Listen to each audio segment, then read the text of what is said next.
ketika itu Ibnu Mas'ud lalu membacakan Al-Quran pada Rasulullah sallallahu alaihi wasallam, memperdengarkan bacaan Al-Quran sampai kemudian pada ayat 41 surat An-Nisa itu, fa kaifa idza ji'na min kulli ummatin bi syahidin wa ji'na bika 'ala haula'i syahida. Maka bagaimana bila kami mendatangkan kepada setiap umat seorang saksi dan engkau kami jadikan saksi atas umat ini. Lalu Nabi sallallahu alaihi wasallam pada saat mendengar ayat itu berucap sama Ibnu Mas'ud, hasbukalan, cukup dulu, kata Rasulullah. Lalu Ibnu Mas'ud menoleh kepada Rasulullah sallallahu alaihi wasallam dan dilihatlah Rasulullah sallallahu alaihi wasallam, ainahu tadrifan. Jadi dari matanya itu berlinang air mata ketika kemudian sampai mendengarkan surat An-Nisa ayat 41 yang berisi tentang bagaimana Nabi Muhammad nanti akan dijadikan saksi terhadap umatnya.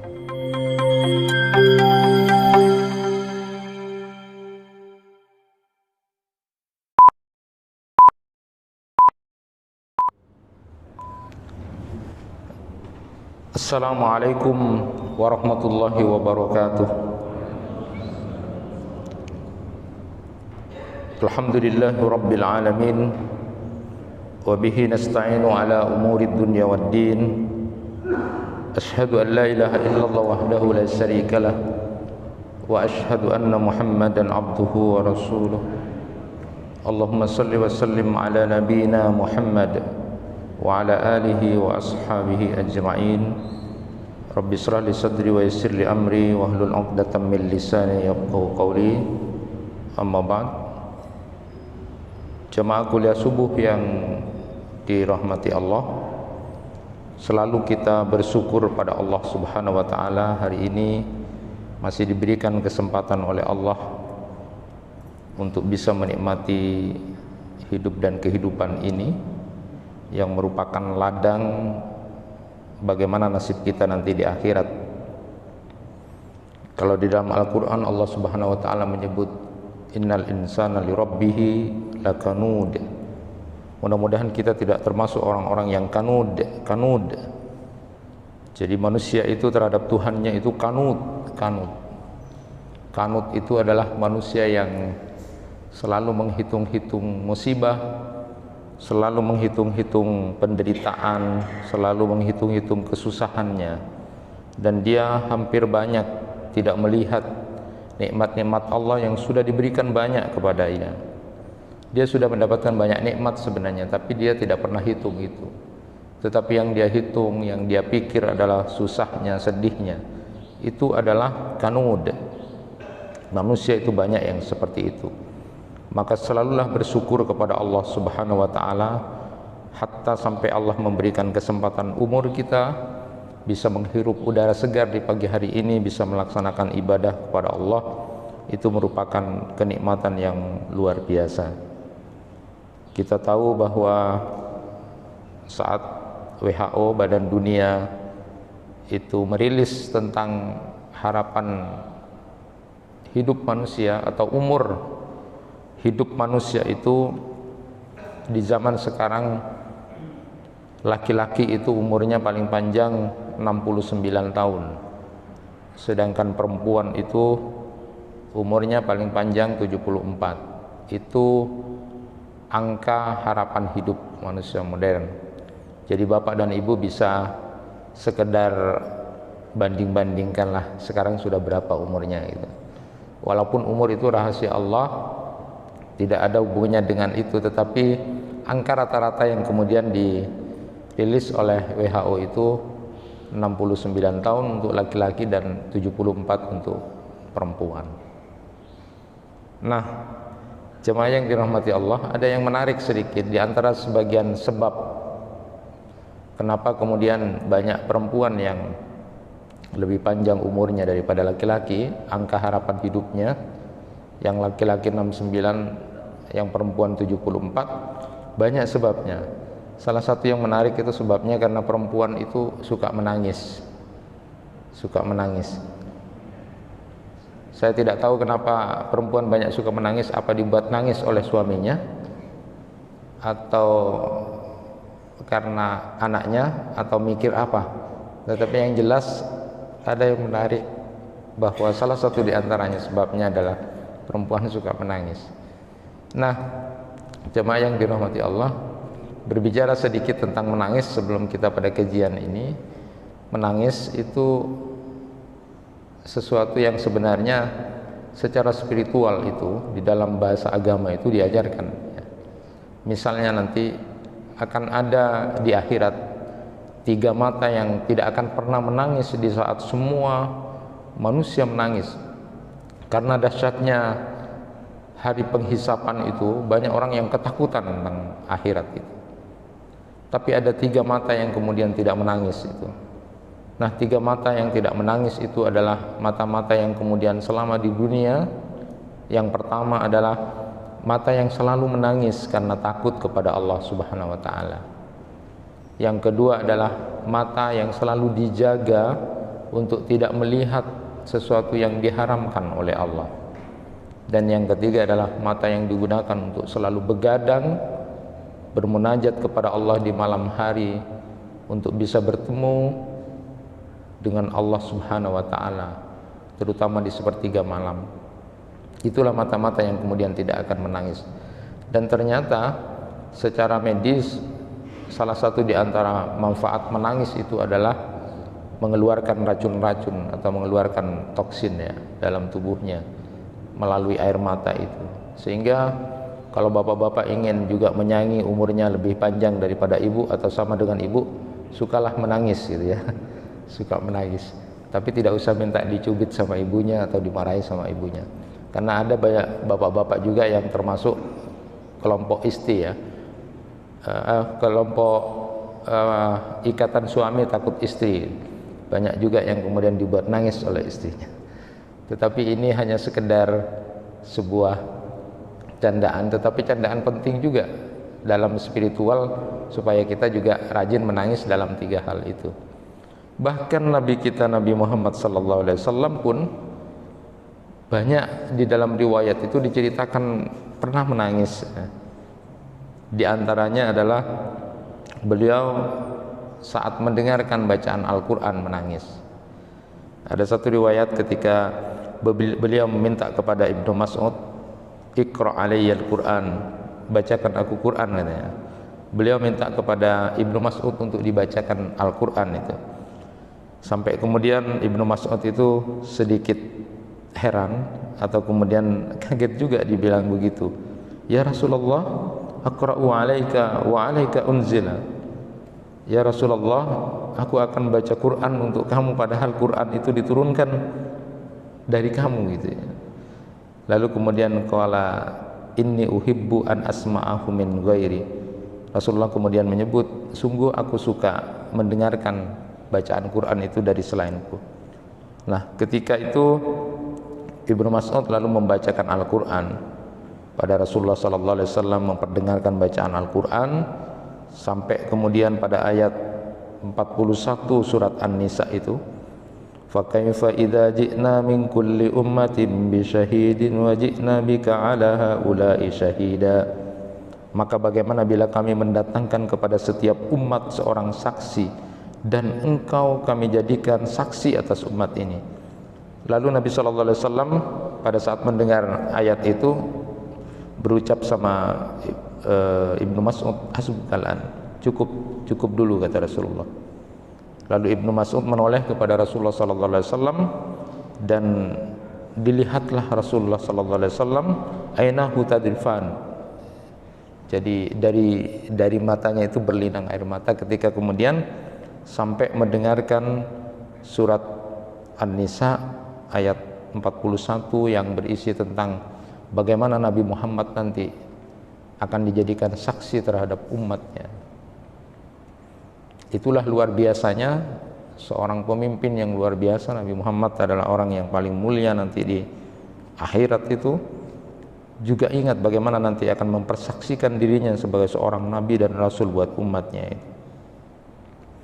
Bagaimana dengan bapak dan ibu yang nanti juga akan dipanggil untuk menjadi saksi terhadap keluarganya, apa yang sudah dilakukan pada istri, apa yang dilakukan pada anak, apa yang sudah dilakukan pada saudara-saudaranya, nanti akan dimintai tanggung jawab di hadapan Allah.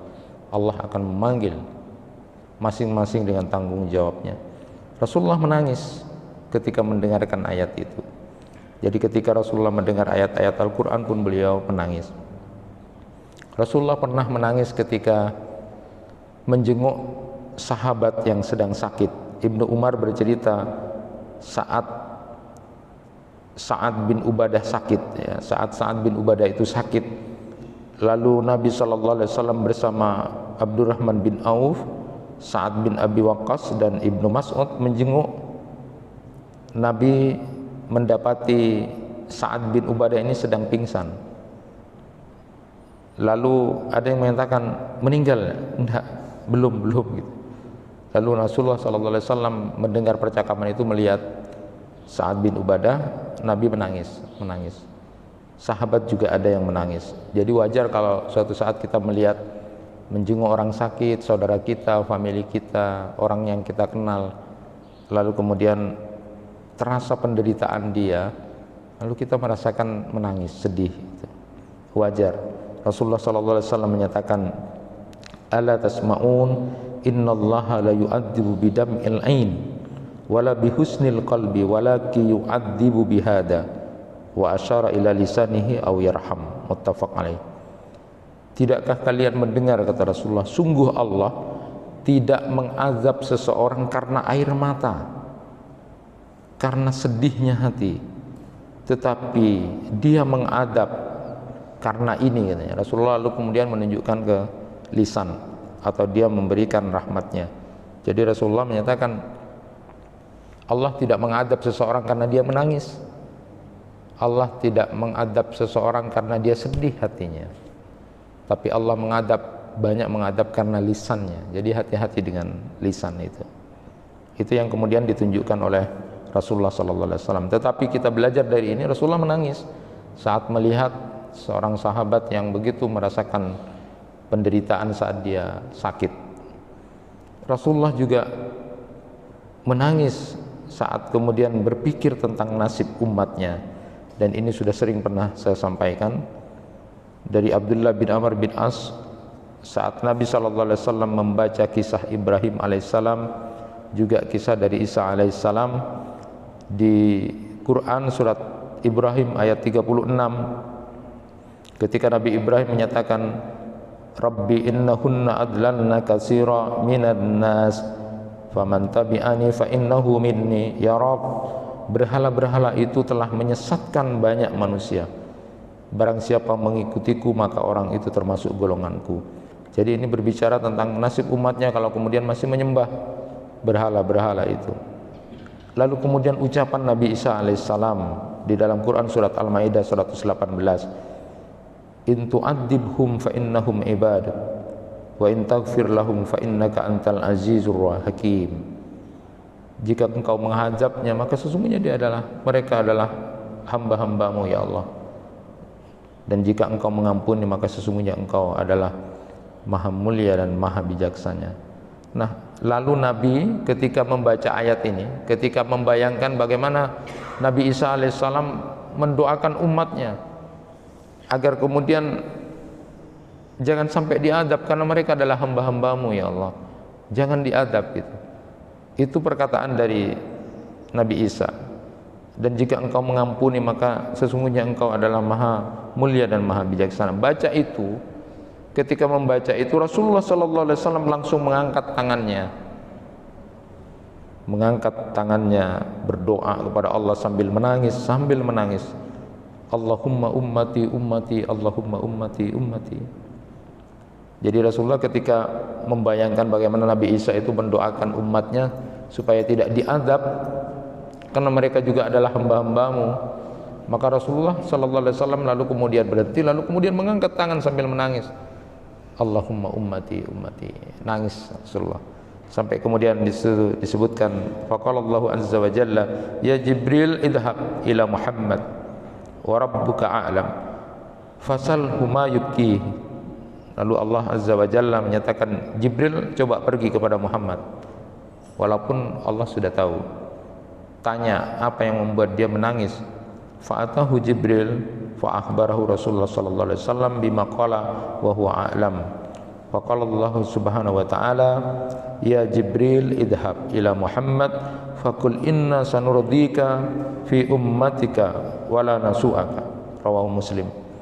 Jadi ketika sudah kemudian disampaikan apa yang ditanya oleh malaikat Jibril atas perintah Allah, lalu Rasulullah SAW berpikir tentang umatnya, maka lalu Allah Subhanahu wa taala berkata, ya Jibril, temuilah Muhammad, lalu katakan, kami akan membuatmu ridho mengenai nasib umatmu, dan itu tidak akan mengkecewakanmu. Itulah yang kemudian disampaikan oleh Allah kepada malaikat Jibril untuk disampaikan kepada Nabi Muhammad saat menangis. Nabi Muhammad memikirkan umatnya itu. Dan dalam riwayat yang lain itu di hadis qudsi disebutkan sampai penghuni surga itu adalah kebanyakan adalah umatnya Nabi Muhammad. Itu luar biasanya perjuangan dan doa dari Nabi Muhammad SAW. Maka pantas kalau kemudian kita banyak bersalawat kepada Rasulullah SAW. Allahumma salli ala Muhammad wa ala alihi wasallam. Nah, jamaah yang dirahmati Allah, kemudian Rasulullah juga pernah menangis ketika kemudian putra beliau Ibrahim meninggal dunia. Beliau menangis. Abdurrahman bin Auf ketika kemudian menceritakan ini bertanya, ya Rasulullah, engkau juga menangis? Lalu kemudian Rasulullah menjawab, ini adalah rahmat Allah. Dalam riwayat lain beliau bersabda, tadma'ul ain wa bi husnil qalbi wa la naqulu illa ma yardar rabb. Mata berlinang, hati menjadi sedih, itu adalah hal yang wajar manusiawi, tetapi aku tidak pernah mengucapkan saat itu kecuali hal-hal yang diridhoi oleh Allah Subhanahu wa taala. Jadi sedih itu boleh. Yang tidak boleh itu adalah berperilaku jahiliyah, yaitu meronta-ronta, kemudian menjambak-jambak rambutnya, lalu kemudian mengatakan hal-hal yang tidak baik saat kita dalam keadaan sedih. Makanya tadi Rasulullah menyatakan bukan diadab karena air mata yang berlinang, tapi diadab karena lisan. Oleh karena itu, jamaah yang dirahmati Allah, belajar dari hal-hal semacam ini. Menangis itu sebenarnya sesuatu yang biasa dan justru bagus sebenarnya. Dari sisi kesehatan pun menangis itu penting dan perlu, karena itu juga akan mengeluarkan racun-racun. Itu kalau secara medis. Walaupun yang kita lakukan tidak ada unsur tentang maunya untuk sehat dan sebagainya, tidak ada, tapi kita lakukan secara wajar, maka itu tentu akan punya manfaat. Sama dengan segala ibadah yang kita lakukan, itu ternyata manfaat medisnya banyak, mulai dari gerakan sholat sampai kemudian kita disunnahkan untuk berjalan kaki, karena orang yang berjalan itu akan punya nilai pahala, langkahnya diberi kebaikan, diampuni, diangkat derajatnya. Itu secara spiritual begitu hadis. Tetapi lalu kemudian kalau dari penelitian ternyata memang lebih sehat orang banyak berjalan, itu ya betul bahwa apa yang kemudian diajarkan oleh agama itu tentu punya kesesuaian dengan fitrah kita sebagai manusia. Maka tentu mengikuti syariat itu luar biasa. Apapun yang kita lakukan pasti akan punya nilai manfaat buat kita. Ada yang menarik kemudian misalnya hal luar biasa ketika Imam Muhammad Abdullah itu bersama dengan orang-orang tiga agama. Orang-orang agama besar itu kemudian kumpul di situ. Lalu kemudian dialog, pada intinya akhirnya kalau orang Kristen itu diwakili oleh seorang kardinal ya. Lalu kemudian orang Yahudi itu diwakili oleh seorang rabbi. Nah, Islam diwakili oleh Imam Muhammad Abdullah itu. Ketika ada dialog, intinya kemudian tanya, siapa yang kira-kira masuk surga ini? Lalu orang Kristen itu, orang Nasara itu, kardinal itu menyatakan, kami orang Nasrani ini masuk surga ini.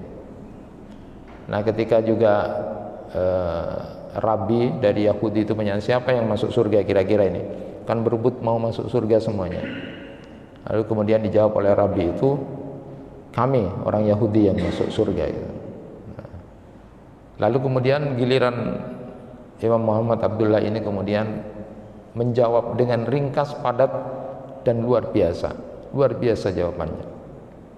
Beliau menjawab begini, seandainya yang masuk surga nanti itu adalah orang Yahudi, maka kami orang Islam ini akan masuk surga juga, karena kami percaya kepada Nabi Musa alaihissalam. Kami percaya dan meyakini itu bagaimana cerita Nabi Musa itu. Kalau nanti yang masuk surga orang Kristen dengan keyakinannya, maka kami umat Islam juga akan masuk surga, karena kami meyakini dan tahu ceritanya Nabi Isa alaihissalam. Namun manakala yang masuk Islam kami umat Islam, maka kalian tidak akan pernah masuk surga, karena kalian tidak pernah percaya kepada Nabi Muhammad SAW dan tidak pernah mengakui Nabi Muhammad SAW. Itu jawaban yang luar biasa, ringkas, padat, yang mengakhiri semuanya. Sudah selesai itu ya, cerita-cerita tentang agama itu, karena masing-masing mengunggulkan itu. Nah, dalam dialog-dialog seperti ini perlu untuk kita pahami, sehingga kemudian kita menjadi orang yang yakin dengan syariat itu, melakukan syariat apapun yang diperintahkan dalam agama kita dan menjauhi apa yang dilarang, tentu akan punya manfaat dan kemudian sesuai dengan apa yang menjadi kefitrahan kita sebagai manusia. Jemaah yang dirahmati Allah, pada kupasan kali ini kita akan mengkaji sedikit tentang masalah, kalau kemarin kita sudah bahas jaga diri kita dan keluarga kita dari api neraka, kemudian jagalah diri kita untuk tidak masuk dalam kebinasaan atau kehancuran, maka kali ini tentu untuk membangun semua itu kita perlukan untuk bergaul dengan sesama manusia dengan penuh kebaikan. Berinteraksilah dengan sesama manusia itu dengan penuh kebaikan. Jangan sampai kemudian kita tidak pernah ada rasa cinta dan sayang, dan jangan sampai kemudian menjauhkan diri kita dari persaudaraan. Banyak ayat-ayat Al-Quran maupun hadis-hadis Nabi yang menyuruh kita untuk menjadi hamba-hamba Allah yang saling bersaudara. Jadi kuatkan rasa cinta, kuatkan rasa sayang antara sesama muslim, sesama mukmin itu.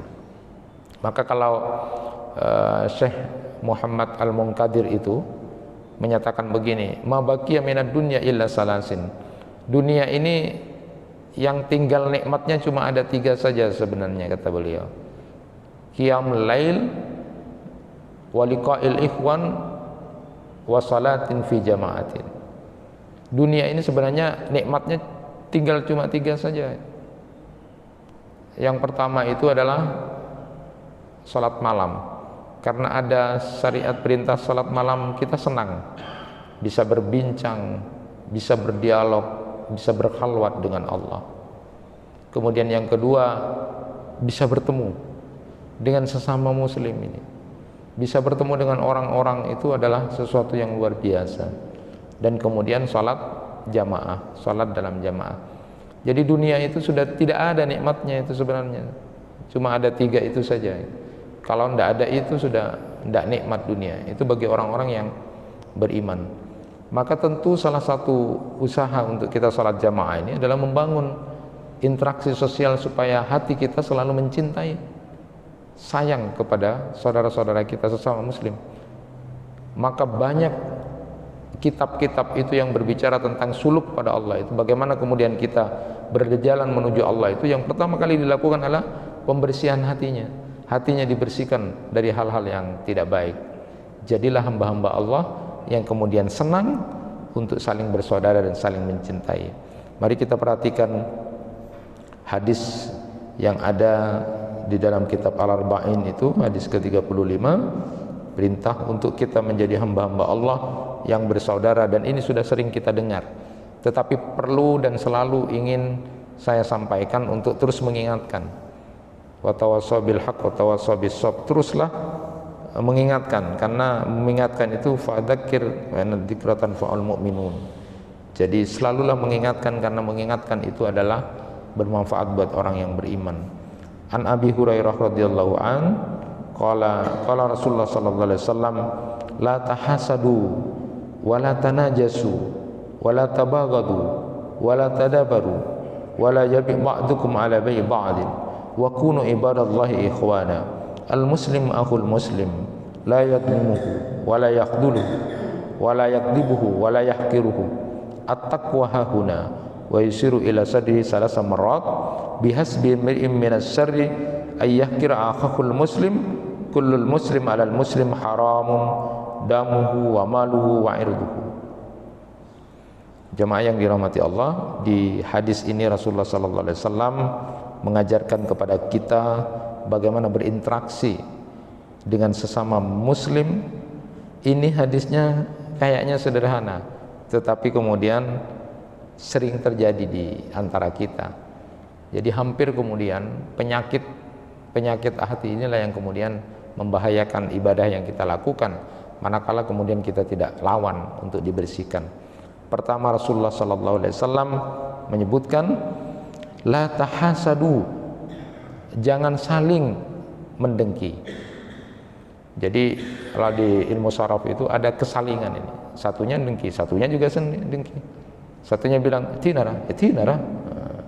Jadi saling. La tahasadu, kata Rasulullah, jangan saling mendengki.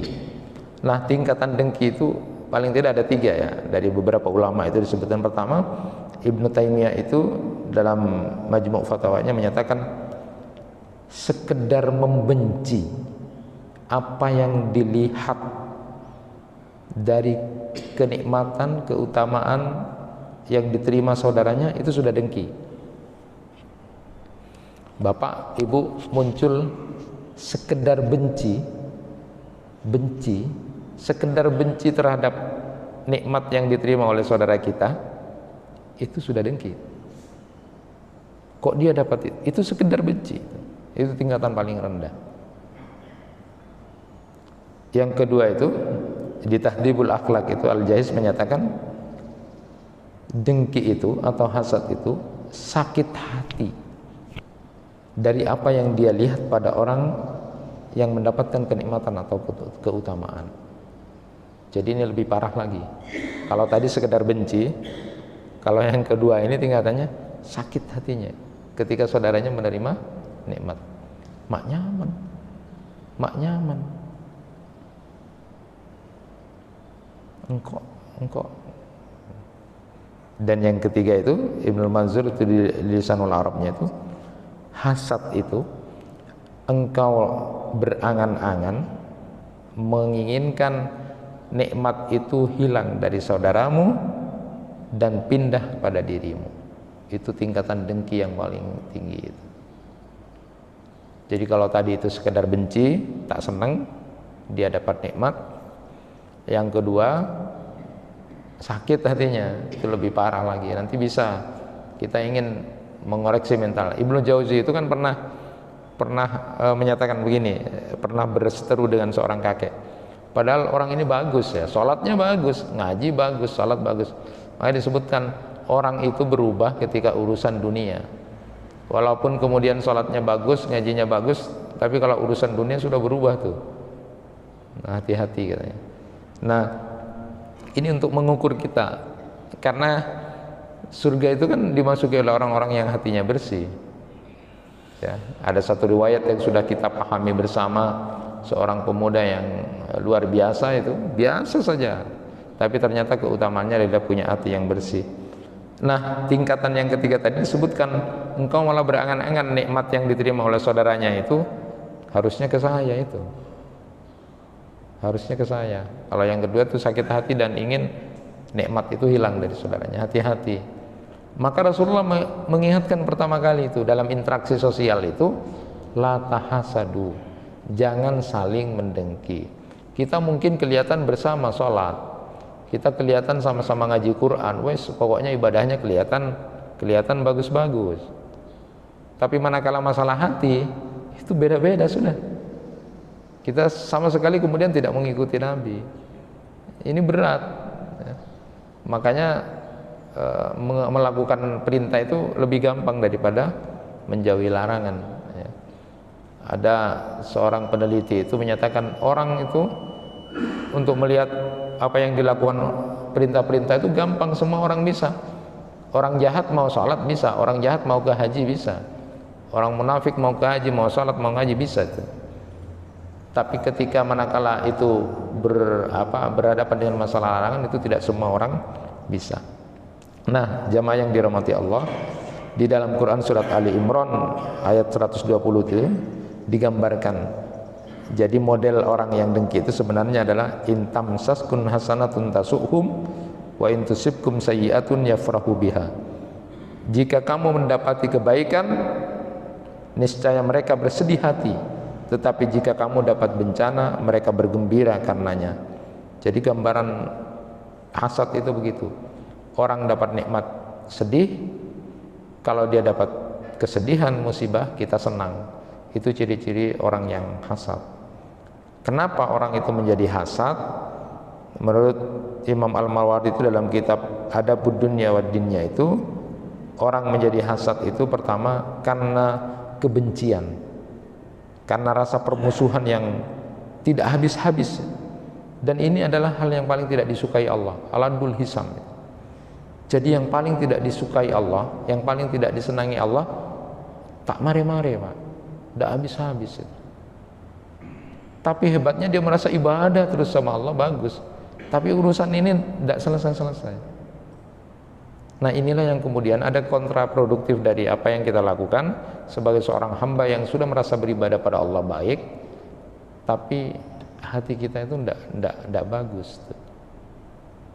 Padahal ini tidak disenangi Allah, aladul hisam. Jadi saat orang yang dia benci dapat nikmat, dia sakit hatinya karena sudah kandung benci itu. Itu dalam Quran surat Ali Imran 118 ya. Qad badatil baghdha'u min afwahihim wa ma tukhfi suduruhum akbar. Sungguh telah nyata kebenciannya dari mulutnya, dan apa yang tersembunyi di hatinya mereka lebih jahat dari itu. Jadi itu kebencian itu. Kenapa hasad? Karena memang sudah benci dan musuhan, sudah tidak selesai-selesai. Nah, yang kedua, karena orang yang didengki ini memiliki kelebihan, memiliki keutamaan yang tidak bisa ditandingi oleh pelaku hasad ini. Jadi karena dia tidak mau kalah, lalu kok dia mau kayaknya lebih dihormati, lebih dipopulerkan, maka dia kemudian hasad. Quran surat Az-Zukhruf ayat 31. Wa qalu law nuzzila hadzal Qur'an ala rajulin minal qaryataini adzim. Mereka berkata, mengapa Al-Qur'an itu tidak diturunkan kepada orang besar, orang yang sangat berpengaruh dari salah satu di antara negeri ini, yaitu Mekah dan Taif. Jadi ini karena memang ada keunggulan di orang yang dihasati itu, sehingga dia merasa kalah, sehingga dia menjadi hasad. Nah, yang menarik yang disampaikan oleh Ibnu Taimiyah itu dalam Majmu' Fatawanya terkait dengan hasad ini, beliau menyatakan begini: tidak ada satu orang pun yang tidak pernah terjangkit hasad ini. Perasaan hasad ini hampir semua orang kadang-kadang muncul. Akan tetapi orang yang mulia, ketika muncul hasad itu, dia sembunyikan, dia tidak tampakkan, baik dengan perkataan maupun perbuatan.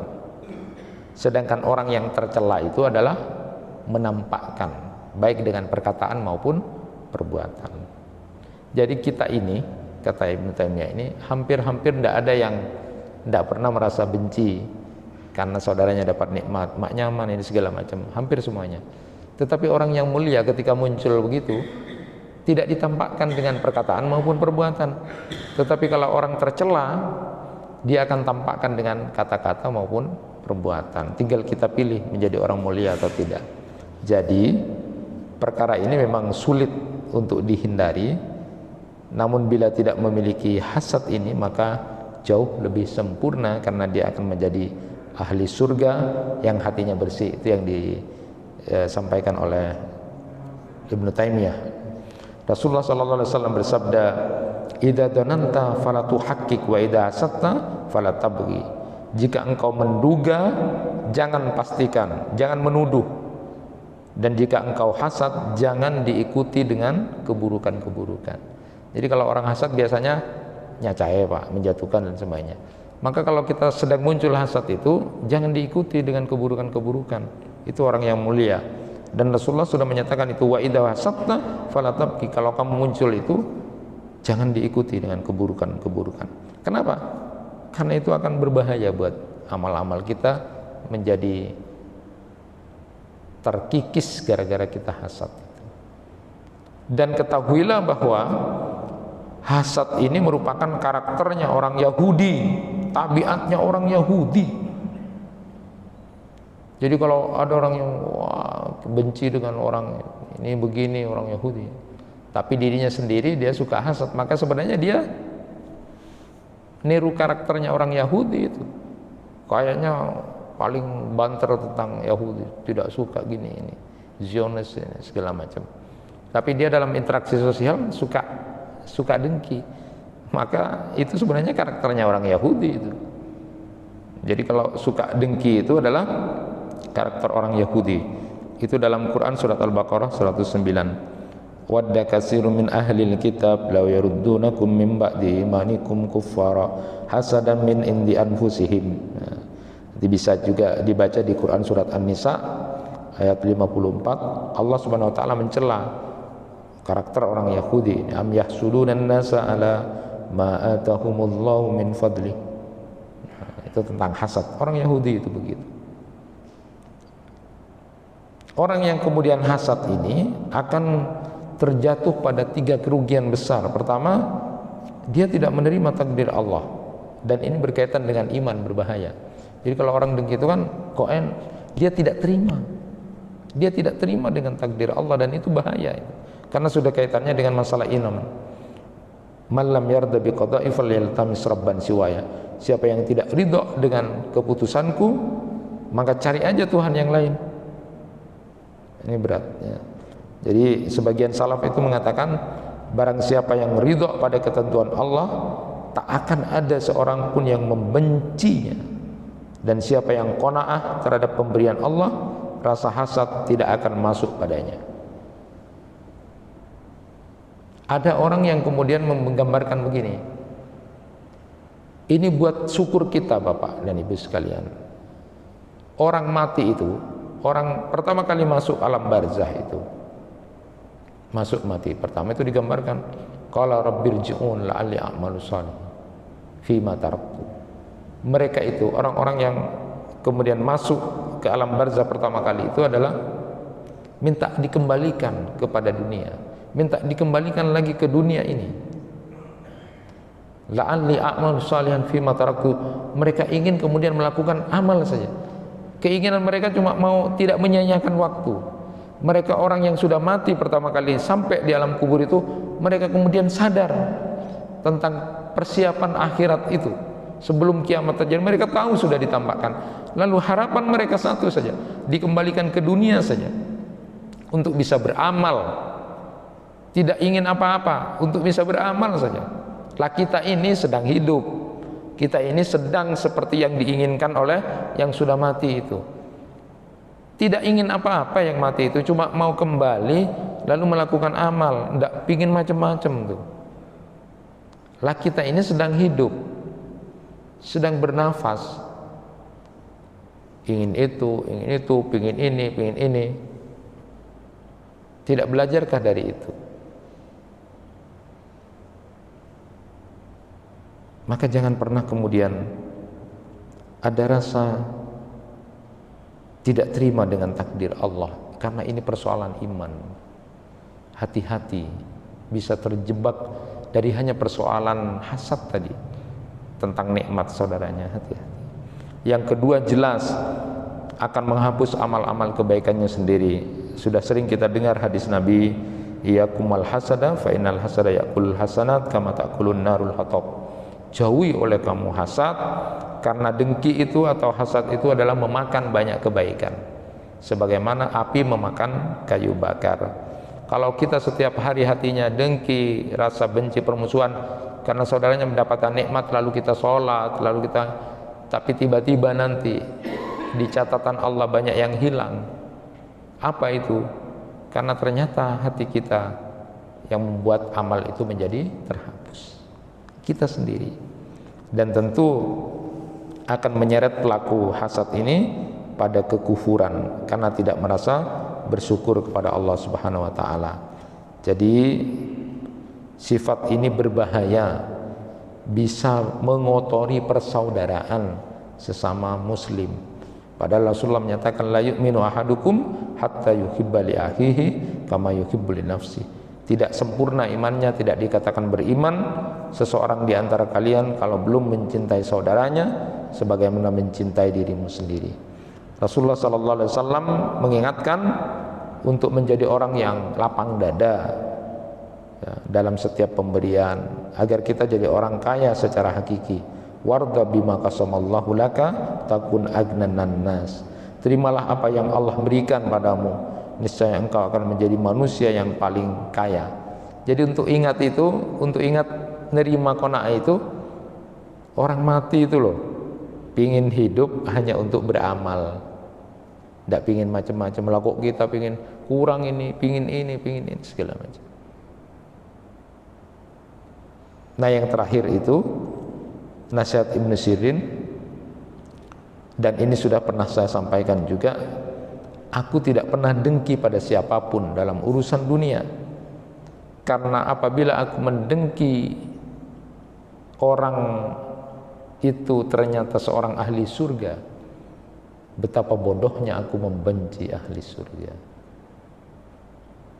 Dan kalau yang aku dengki itu adalah ahli neraka yang akan masuk neraka, betapa bodohnya juga aku mendengki orang yang sudah akan disiksa oleh Allah. Jadi intinya tidak ada gunanya itu dengki.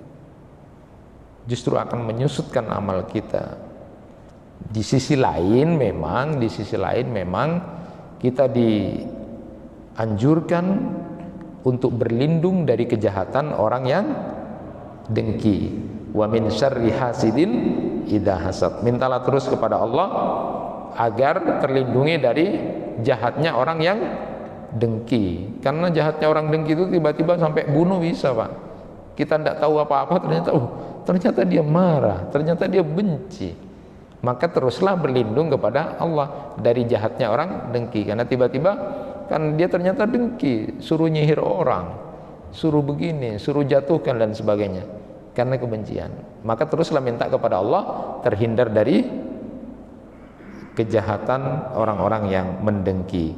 Selanjutnya saya singkat-singkat saja, wala tanajasu, jangan sebagian kalian menipu sebagian yang lain, baik itu terjadi dalam hal muamalah. Tidak boleh sesama mukmin, sesama muslim saling menipu, terutama dalam masalah muamalah. Ya jual beli, Arya begini, Arya saling nipu itu banyak. Padahal habis itu sholat itu, Pak, sholat gaji gitu kan, tapi suka menipu. Wala tabagadu, jangan saling memurkai, artinya sebagian kalian jangan bersikap marah kepada sebagian yang lain. Jadi ini sering terjadi. Maka sampai dalam hal persoalan yang sudah sering kita dengar, ingat kebaikannya saja ketika kita tidak suka sama dia. Terutama dalam hal istri yang sudah disampaikan, la yafraq mu'min mu'minatan ingkarya minha khuluqan radhiya minha khuluqan akhar. Jangan kamu seorang mukmin memurkai seorang mukminah atau istrinya, karena jika dia membenci salah satu akhlaknya maka dia meridhai akhlaknya yang lain. Jadi bahasanya kalau sudah tidak suka pada orang, ingat-ingat kebaikannya juga, biar kita tidak terlalu benci, biar kita tidak terlalu marah. Kalau digambarkan dalam pembinaan perkawinan itu, kalau sudah tidak suka sama istrinya bapak, tidak usah macam-macam dulu, tapi yang dipikir adalah kebaikannya dulu. Paling tidak dia menjadi ibu-ibu anak-anak bapak. Wala tadabaru, jangan saling membelakangi, baik zahir dengan badan maupun dalam hal kebersamaan hati. Dan ini sering ini. Jadi wala tadabaru ini perintah, jangan saling membelakangi. Nah kita ini sholat bareng tapi sering membelakangi. Membelakangi itu maksudnya tak pas-apaan. Jadi tinara. Ataupun juga hatinya tidak ada kebersamaan dalam hati. Dari Abu Ayyub Al-Ansari radhiyallahu an, bahwa Nabi sallallahu alaihi wasallam bersabda, la yahillu li muslimin ayyahjura akhahu fawqa salasin yaltaqiyani fayasuddu hadha wa yasuddu hadha wa khairuhuma alladhi yabda'u bis salam. Tidak halal bagi seorang muslim mendiamkan saudaranya lebih dari 3 hari. Keduanya bertemu, namun orang ini berpaling, satunya berpaling. Orang yang paling baik di antara mereka adalah yang memulai dengan salam. Hadis riwayat Bukhari. Ya, cengkuatan Pak, artinya nafsu itu mana yang diikutin? Latinara. Itu sering saya dengar. Latinara. Maka saling berpaling ini yang terbaik di antara keduanya adalah yang memulai pertama kali salam. Ya, tidak usah nunggu hari raya ya, tidak usah nunggu hari raya. Nah, itu disebutkan di sini yang bagus itu adalah memulai salam. Bahkan ada riwayat yang menyatakan orang yang tidak nyapa-nyapaan Pak sampai 1 tahun itu seperti membunuh sudah. Padahal membunuh itu hukumnya adalah dosa besar yang kedua ya. Jadi kalau tidak sapa-sapaan. Berikutnya adalah wala yabi ba'dukum ala bai ba'din. Jangan sebagian kalian membeli barang yang sedang ditawar oleh orang lain. Jadi tidak boleh. Tidak mangkok atengkian kok, tidak usah dulu. Kecuali dia sudah tidak mau, ya sudah baru boleh menawar. Sama dengan tidak boleh melamar di atas lamaran orang lain kecuali dia sudah tidak suka. Kalau masih dalam lamaran orang tidak boleh kita melamar walaupun kita juga suka. Tanya aja ketika dia sudah tidak mau, baru boleh kita lamar atas izinnya. Wa kunu ibadallahi ikhwana, dan hendaklah kalian menjadi hamba-hamba Allah yang bersaudara. Al muslimu akhul muslim la yadlimuhu wa la yahdulahu wa la yahkiru. Orang muslim adalah saudara muslim bagi yang lain. Tidak boleh menzalimi, tidak boleh menelantarkan, dan tidak boleh menghinanya. Setelah itu Rasulullah menggambarkan takwa itu ada di sini, dan kemudian beliau melanjutkan bihasbi mri'in minas syarri ayyahkira akhakul muslim. Cukuplah keburukan bagi seorang jika dia menghina saudaranya yang muslim. Kullul muslim alal muslim haramun damuhu wa maluhu wa irduhu. Setiap orang muslim atas muslim lainnya haram darahnya, haram hartanya, dan haram kehormatannya. Artinya jangan pernah di antara sesama muslim itu kemudian saling menipu, saling membelakangi, saling tidak menyapa, karena itu justru kontraproduktif dengan sifat kita ketika kita menyembah Allah dengan baik dan penuh kehusuan. Terakhir saya sampaikan, la yakillu li muslim ayyurawwi'a musliman. Tidak halal orang muslim menakut-nakuti orang muslim lainnya dengan cara kemudian membuat seseorang itu takut, kaget terhadap perilakunya. Inilah hal yang harus kita bangun sesama mukmin, sesama muslim, dalam rangka untuk menjaga interaksi sosial kita akan bagus di hadapan Allah Subhanahu wa taala. Sudah kita menjaga diri kita dan keluarga kita dari api neraka, sudah menjaga diri kita dari kebinasaan, kehancuran, maka itu dibuktikan juga dengan interaksi sesama mukmin, interaksi sesama muslim harus dilandasi rasa cinta dan sayang penuh dengan rasa persaudaraan.